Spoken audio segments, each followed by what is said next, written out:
England, 1855. The crystal chandeliers of Lady Ashford's grand ballroom shed their amber light upon a glittering assembly of London's finest, silks rustling, jewels catching flame, and laughter rising like champagne bubbles through the perfumed air.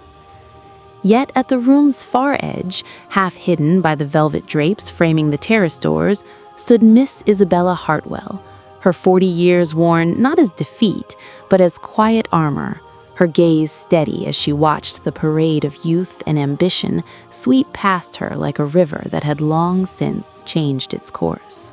"Poor creature," murmured Lady Cordelia Ashford to the Dowager Countess of Pembroke, her fan fluttering with calculated grace. 20 years on the marriage market, and still she appears at every ball. One must admire her persistence, though it borders on the tragic. Surely even Miss Hartwell must recognize that some ships have simply missed their tide? The words, though delivered in a honeyed whisper, carried across the marble floor with the precision of a blade finding its mark. Isabella's fingers tightened imperceptibly upon her fan, Italian lace, a gift from her late grandmother, but her expression remained serene, her chin lifted with the dignity that 2 decades of such cruelties had forged into steel. At 40, Isabella Hartwell had become a fixture of the London season, neither welcomed nor entirely dismissed, existing in that peculiar social limbo reserved for unmarried women of good family and dwindling prospects. She had watched her 3 younger sisters marry into respectable families. She had stood as godmother to 17 nieces and nephews. She had perfected the art of the gracious smile, the self-deprecating jest, the elegant withdrawal to the edges of ballrooms where the wallflowers and widows gathered like forgotten flowers pressed between the pages of society's grand ledger. The Tun had long since assigned her a role, the cautionary chale, the maiden aunt, the woman whose very presence reminded ambitious mothers to secure matches for their daughters before time rendered them invisible. And Isabella had accepted this role with the same quiet fortitude with which she had accepted all of life's disappointments. Until the moment the ballroom doors opened, conversation faltered like a missed heartbeat, and Sebastian Blackwood, the Duke of Ravensmere, stepped into the light. The morning after Lady Ashford's ball found Isabella precisely where she could be found most mornings, in the sunny breakfast room of Hartwell House, reviewing the household accounts with the efficiency of a seasoned general surveying a battlefield.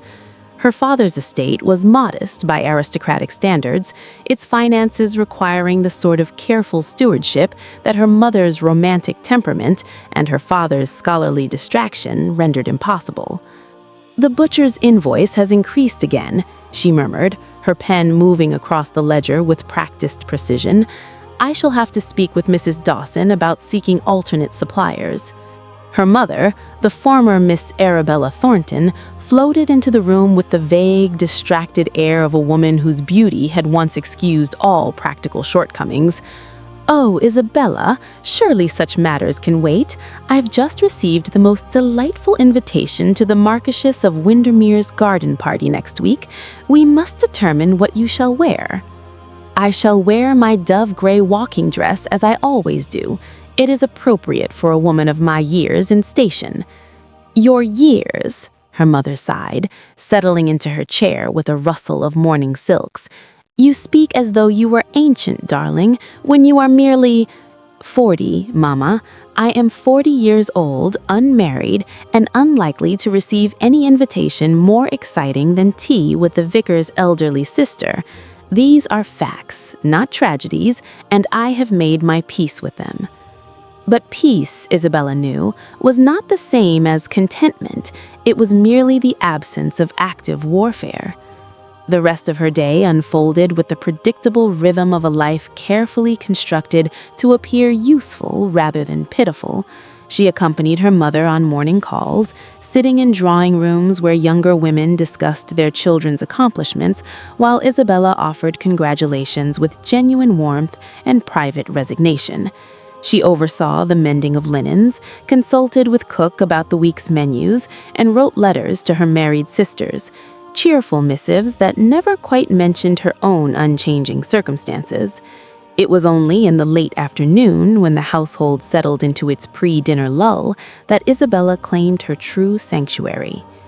The library at Hartwell House was small, its collection more accumulated than curated, but it was hers.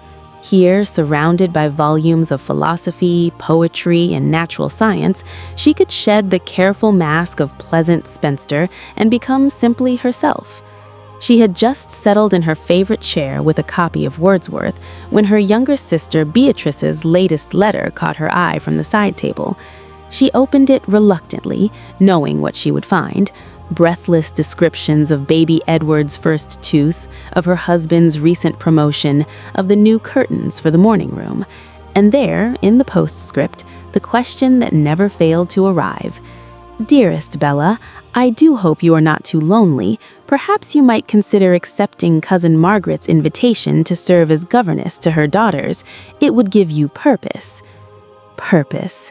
As though managing an entire household while maintaining the dignity expected of a Harrington was not purpose enough. As though her value could only be measured in relation to someone else's children, someone else's household, someone else's life. Isabella set the letter aside and returned to Wordsworth, seeking solace in words written by a man who understood that some souls were meant to wander alone through the world, finding beauty in observation rather than participation. She did not hear her mother's voice calling her to dress for dinner. She did not notice the shadows lengthening across the Turkish carpet. She was, for one stolen hour, invisible by choice rather than society's decree. And in that invisibility, she found the only freedom a 40-year-old spinster was permitted to claim. The return to Lady Ashford's ballroom 3 evenings later required every ounce of Isabella's carefully cultivated composure.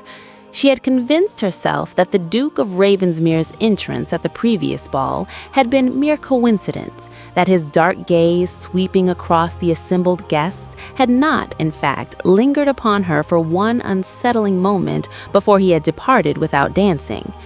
Yet here he stood again, a figure of such commanding presence that the very air seemed to contract around him. Sebastian Blackwood did not enter rooms, he claimed them.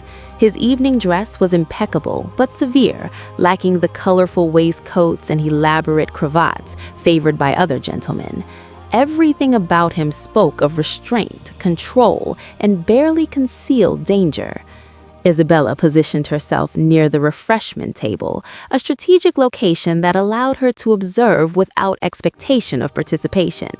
She was reaching for a glass of lemonade when a voice, low and edged with something that might have been amusement, spoke directly behind her. "Miss Hartwell, you will dance with me." She turned so quickly that her fan clattered to the floor.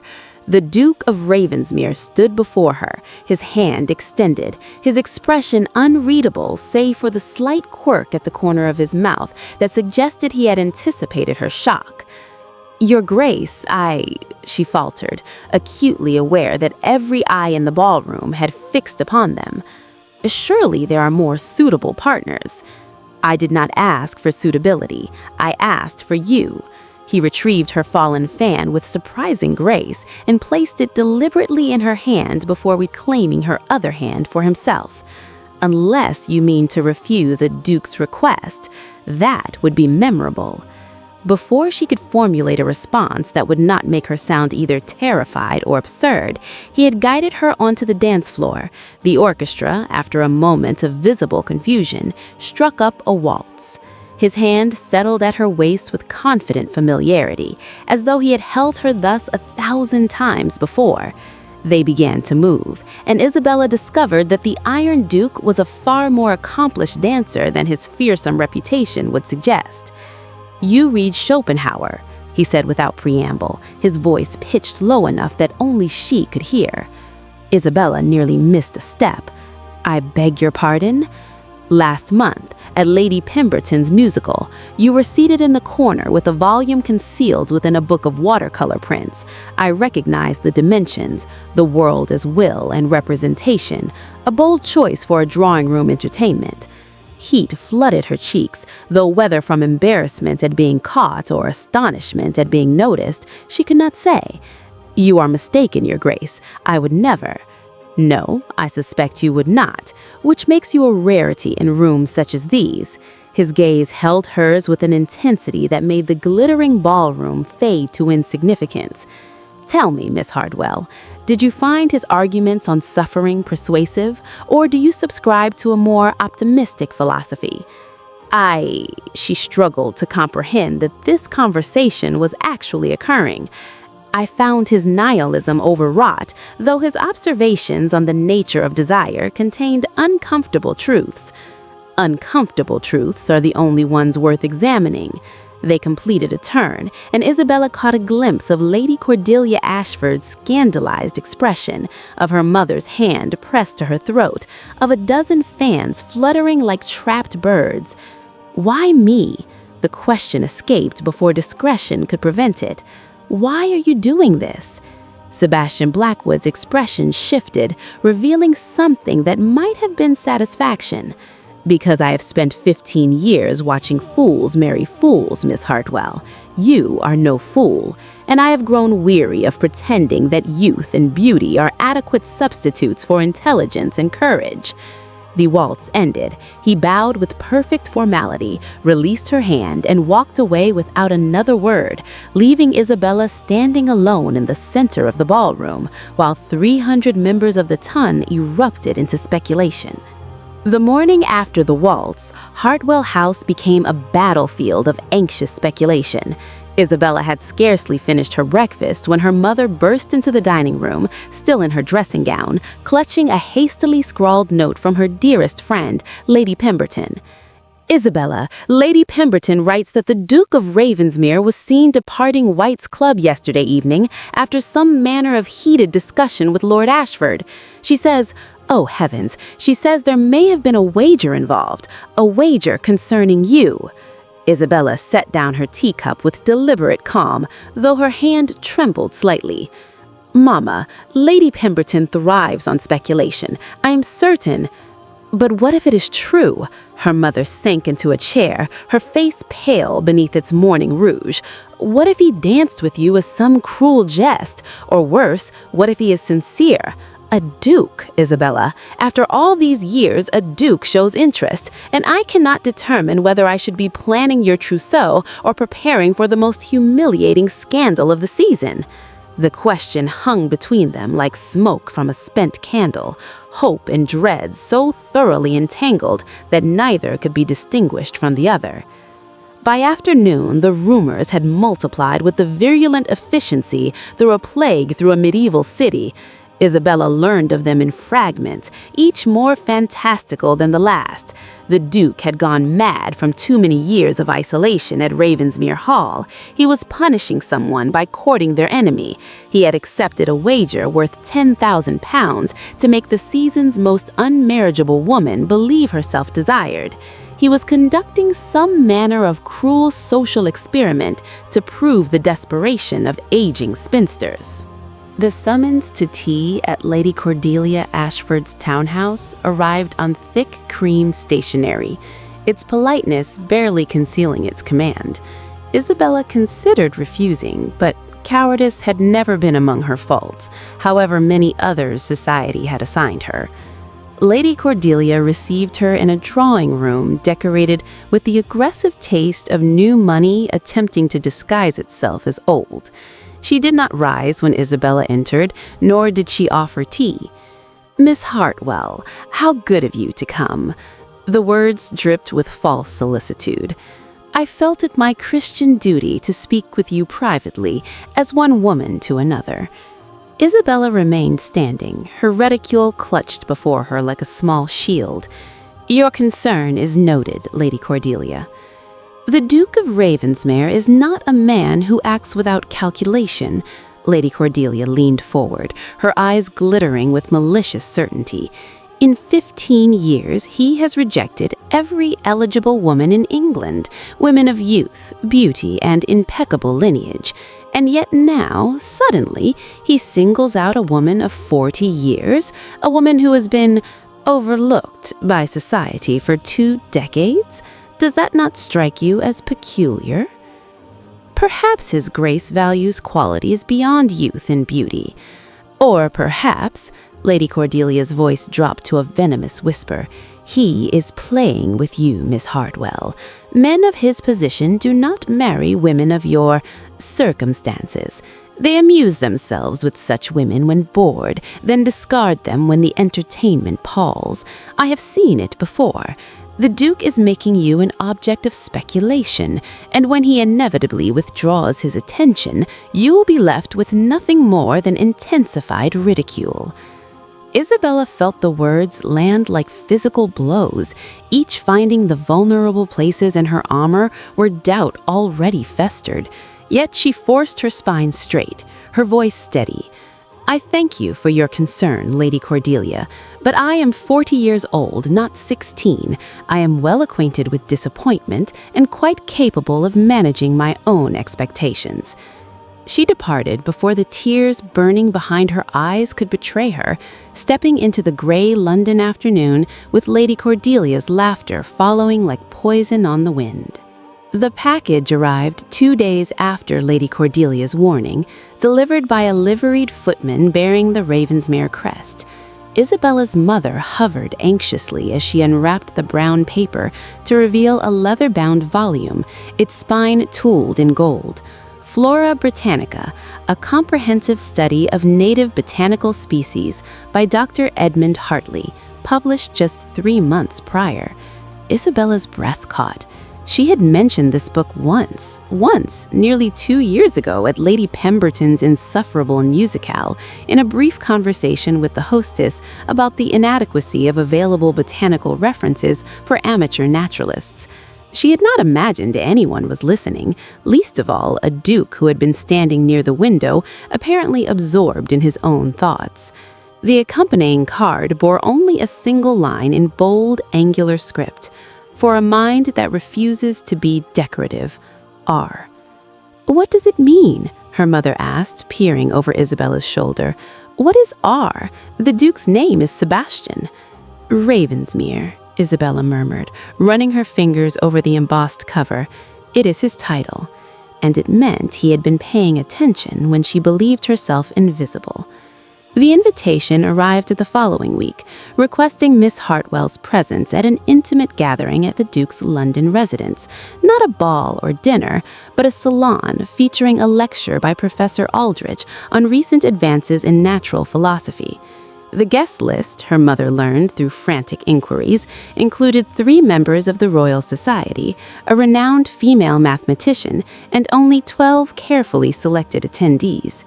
He is inviting you into his intellectual circle, her mother whispered, torn between wonder and terror. Isabella, this is not how men conduct empty flirtations. The salon exceeded even Isabella's carefully managed expectations. The Duke's library was a cathedral of learning, its walls lined floor to ceiling with volumes that showed evidence of actual reading rather than decorative acquisition. Sebastian himself greeted each guest personally, and when he reached Isabella, his hand lingered on hers for a fraction longer than propriety demanded. I am pleased you came, Miss Hartwell. Professor Aldrich's theories on electromagnetic properties should provide ample material for debate. I trust you will not hesitate to challenge him if his logic proves faulty. You assume I will find fault with a man of his reputation? I assume you will engage honestly with ideas rather than defer to reputation. It is one of your more admirable qualities. You have many such qualities, though society has chosen to overlook them in favor of more superficial measures. The debate that followed was exhilarating. Isabella found herself arguing points of scientific method with a Cambridge professor, while the Duke listened with evident satisfaction, occasionally interjecting observations that revealed a mind as sharply analytical as her own. But the final gift shattered the last of her defenses. The mayor arrived at Hartwell House on a crisp autumn morning, led by the Duke's head groom. She was not a fashionable mount, not the delicate, high-strung Arabian that young ladies paraded in Hyde Park. This was a substantial creature, built for endurance rather than display, her coat a serviceable bay, her eyes intelligent and calm. "His Grace's compliments, Miss Hardwell," the groom said, handing her the reins along with a folded note. "He says she's been underestimated her entire life, much like yourself, and thought you might understand each other." Isabella unfolded the note with trembling fingers. "Her name is Constance. She has waited 12 years for someone worthy of her strength. I thought perhaps you had waited long enough as well. Will you ride with me tomorrow at dawn in Hyde Park?" She pressed the note against her chest and allowed herself, for the first time in 20 years, to feel something dangerously close to hope.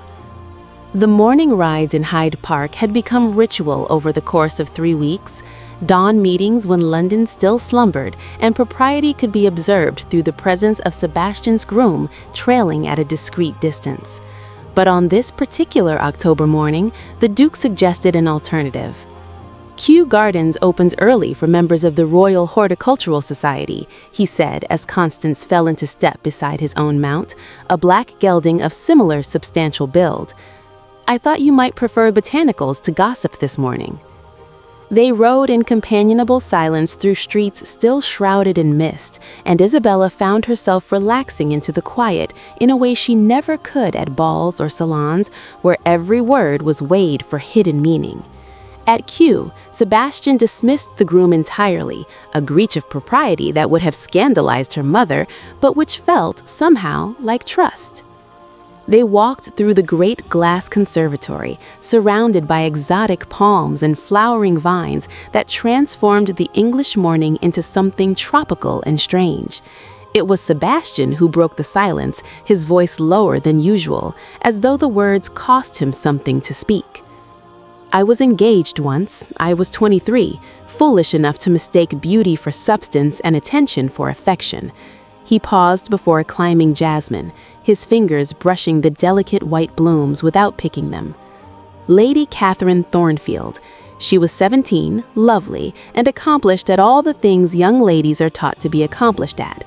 I thought myself fortunate. Isabella said nothing, sensing interruption would shatter whatever fragile confession was taking shape.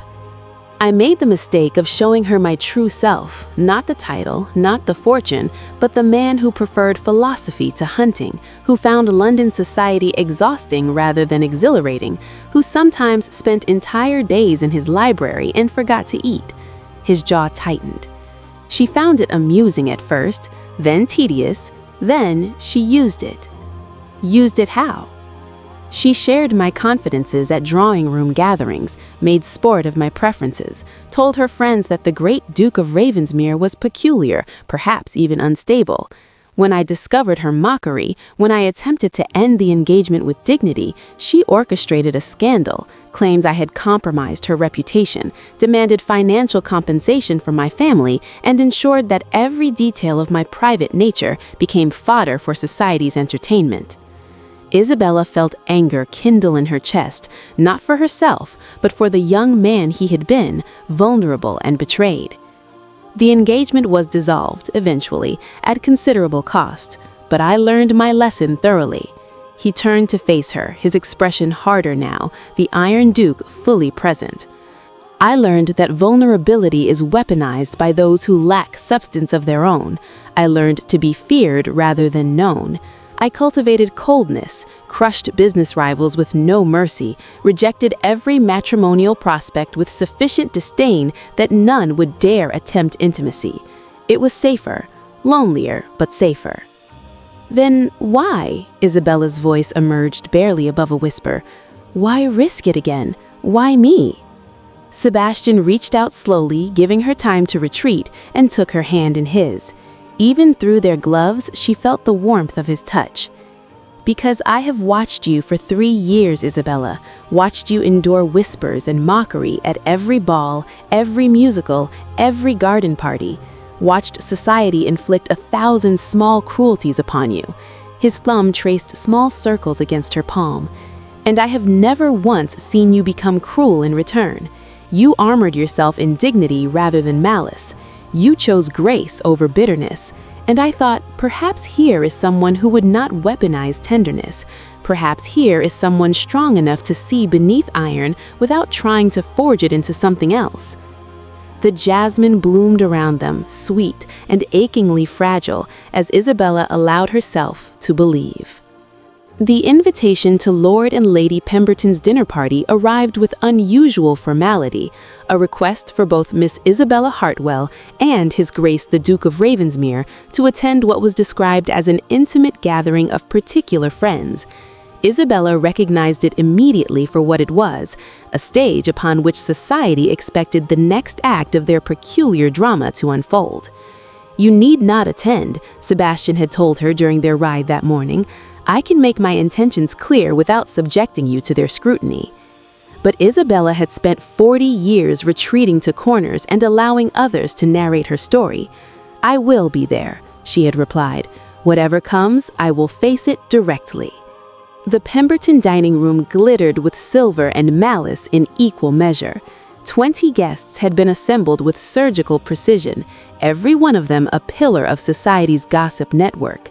Lady Cordelia Ashford sat 3 seats from the head of the table, her expression one of barely concealed anticipation.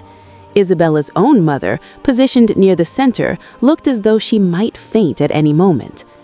Sebastian had requested to be seated beside Isabella rather than in the position of honor his rank demanded, a breach of etiquette that sent the first ripple of whispers through the assembly. Throughout the first courses, he engaged her in quiet conversation about a botanical illustration she had mentioned admiring, his attention so completely focused upon her that the rest of the table might have been empty. It was during the removal of the fish course that Lord Ashford, emboldened by wine and his wife's encouraging glances, decided to lance the boil of speculation. "Your Grace, the entire ton has been buzzing with curiosity regarding your association with Miss Isabella Hartwell. Surely you can understand our interest. It is rather unprecedented for a man of your position to show such marked attention to a lady of Miss Isabella's particular circumstances." The storm arrived on the 3rd evening with the dramatic timing of Greek tragedy. Rain lashed the windows of Ravensmere Hall, while thunder rolled across the Sussex hills like the voice of some ancient, wakeful god. Isabella's mother and Lady Thornbury had retired early, leaving her alone in the drawing room with a volume of Wordsworth she could not focus upon, her mind too occupied with the unspoken question that hung between herself and Sebastian like a drawn breath waiting for release. The knock at the door came softly, barely audible above the storm's fury. "Miss Hartwell." Sebastian stood in the doorway, still dressed for dinner, but with his cravat loosened, his hair disheveled as though he had been running his hands through it. "Would you join me in my study? There's something I must show you, something no one else has seen." The study was illuminated only by firelight and a single lamp on his desk, casting shadows that made the familiar room feel like a confession booth. Sebastian moved to the windows first, closing the heavy drapes against the storm's violence, and Isabella recognized the gesture for what it was, creating a space separate from the world, private and inviolate. "I have rehearsed this moment 100 times," he began, his back still to her, hands braced against the window frame, planned the words, the proper sequence, the ducal dignity that should accompany such an occasion, but I find that I cannot maintain the performance any longer. He turned to face her, and Isabella saw in his expression something she had never witnessed in any man, absolute, terrifying vulnerability. "They call me the Iron Duke. They believe I have no heart, that I am all calculation and cold ambition. I have encouraged this belief because it protected me. But you, Isabella," his voice caught, and he had to pause before continuing, "you have seen through the iron to the man beneath, and I find that I cannot bear to hide from you any longer." He crossed to his desk, opening a locked drawer to retrieve a small velvet box worn smooth with age. "I do not offer you romance or pretty lies. I am difficult, I am demanding. I carry scars that have not healed and likely never will. I will disappoint you with my silences and frustrate you with my need for solitude. I am not an easy man to love, Isabella, and I would not pretend otherwise. Lightning illuminated the room in stark white brilliance, and in that flash, Isabella saw him fully, not the Duke feared by all of London, but a man who had waited 15 years for someone strong enough to see him truly. But I would rather spend one honest year with you than a lifetime of pleasant lies with another. He stopped, collected himself with visible effort. I need someone who will not try to remake me into something more palatable, someone who will challenge my certainties and forgive my failings, someone who understands that strength and vulnerability are not opposites but companions. He dropped to one knee with the awkward grace of a man unaccustomed to supplication, opening the box to reveal an emerald ring of antique design, its stone the deep green of forest shadows.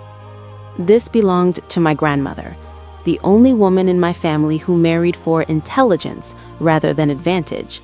She waited until she was 38, refusing every suitor until she found a man who valued her mind as much as her dowry. He looked up at Isabella, his dark eyes bright with unshed emotion. "Will you be my Duchess, Isabella?